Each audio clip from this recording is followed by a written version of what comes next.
సికింద్రాబాద్లోని doctor Narayana college of hotel మేనేజ్మెంట్లో 100% job guarantee 966365 మొత్తానికి box బద్దలైంది. కూటమి ఓట్ల సునామీని సృష్టించింది. సంక్షేమం ఒక్కటే కాదు, అభివృద్ధి అవసరం, సంపద సృష్టి అవసరం. అలా అయితేనే నిజమైన రాష్ట్ర అభివృద్ధి సాకారం అంటూ కూటమి నేతలు పలికిన ఊసులు జనాన్ని మెప్పించాయి. తీసుకోండి మా ఆమోదం, చూపించండి అభివృద్ధి పదం, ఇవ్వండి ఆంధ్రప్రదేశ్కు అద్భుత వైభవం అంటూ కూటమి కూడా ఏమాత్రం ఊహించని విజయాన్ని అందించాడు ఆంధ్రప్రదేశ్ ఓటర్. ఇది కూటమి సాధించిన విజయమే కాదు, పాలన ఎలా ఉంటే బాగుంటుంది అన్న తెలుగు బిడ్డ ఆలోచన తీరుకు ప్రతిరూపం.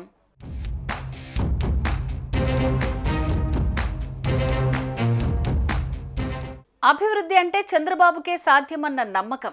జగన్ పాలనలో సంక్షేమం సరే, అభివృద్ధి ఏది అన్న ప్రశ్నకు సమాధానం దొరక్కపోవటం, కేంద్రంతో తనకున్న సంబంధాలతో రాష్ట్ర డెవలప్మెంట్కు పవన్ కళ్యాణ్ కృషి చేస్తాడన్న యువతరంగాల ఆలోచన, సుస్థిర పాలన అందిస్తూ అగ్రనేతల సమక్షంలో అద్భుతమైన హుందాతనం ప్రదర్శిస్తూ దేశ రక్షకుడిగా నిలబడటమే కాదు, ఢిల్లీలో కూర్చొని గల్లీలో ఉండే సామాన్యుడి సంక్షేమం గురించి ఆలోచిస్తున్నాడన్న మోదీ మీద అభిమానం.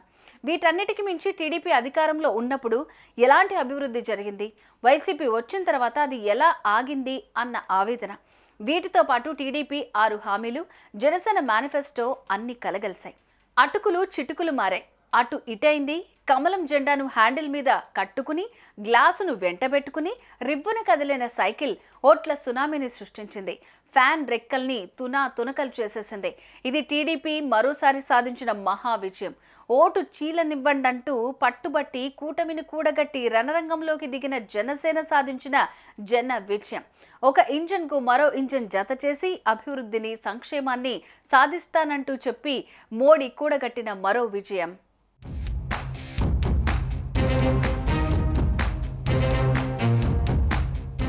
నాడు గరీబీ హటావో అన్న నినాదంతో ఇందిరాగాంధీ విజయపదాన నిలిచారు.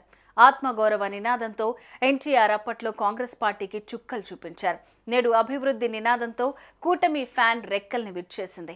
ఆడబిడ్డల సంక్షేమం, వారి బిడ్డల చదువు సంధ్యలకు పెద్ద ఎత్తున సాయం, యువతకు ఉద్యోగాల రూపకల్పనకు దిశానిర్దేశం, మహిళా సాధికారతకు బాటలు వేసే ఆర్టీసీ ఉచిత ప్రయాణం, అన్నదాతకు అండగా నిలవాలన్న సంకల్పాన్ని మేనిఫెస్టో రూపంలో జనం ముందుంచిన చంద్రబాబు మాటను నమ్మారు. అలా అయితే మా ఓటు మీకే అన్నారు. గత ఎన్నికల్లో జగన్మోహన్ రెడ్డిని ఏ తీరులో ఆదరించారు, అంతకంటే గొప్పగా కూటమిని అక్కున చేర్చుకున్నారు.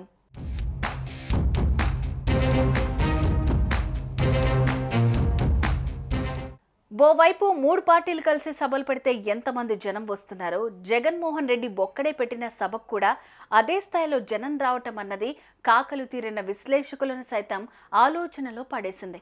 జనం అసలు ఎవరి వైపు ఉన్నారు అన్న సందేహాన్ని రేకెత్తించింది. ఆ క్రమంలో ఏ అభ్యర్థి గెలిచినా 100-1000 ఓట్ల మెజార్టీ మాత్రమే సాధ్యమన్న మాట కూడా పలుసార్లు వినపడింది. తాజా ఫలితాల నేపథ్యంలో అది కాదని తేలిపోయింది. తెలుగుదేశం నేత రాజమండ్రి రూరల్ అభ్యర్థి బుచ్చయ్య చౌదరి ఏకంగా 61,000 ఓట్ల మెజార్టీతో గెలిచి బోని కొట్టడంతో మొదలైన కూటమి విజయ పరంపర అందరినీ ఆశ్చర్యానికి గురిచేసింది. చాలా మంది టీడీపీ నేతలు కూడా భారీ స్థాయిలో మెజార్టీ కవిసం చేసుకున్నారు. మెజార్టీ జనం తమ ఓటు ఎవరికి పడాలి, ఎవరికి పడితే రాష్ట్రం అభివృద్ధి సాధిస్తుంది, ఎవరికి ఓటేస్తే ఉపాధి దక్కుతుంది అన్న బేరీజు వేసుకుని ఓటు వేశారన్న భావన తాజా ఫలితాలతో స్పష్టంగా కనపడింది. తెలుగుదేశం పిలుస్తోందిరా, కదలిరా అన్న చంద్రబాబు పిలుపునకు ఆంధ్ర ఓటు స్పందించింది. ఓటు చీలకూడదన్న పవన్ కళ్యాణ్ వ్యూహం ఫలించింది. అక్కడ మేము, ఇక్కడ మా కూటమి అభివృద్ధికి అదే పునాది అన్న మోడీ మాట ప్రతిధ్వనించింది. దీంతో కూటమి ఓట్ల సునామీ సృష్టించింది. మొత్తానికి చరిత్ర తిరగబడింది.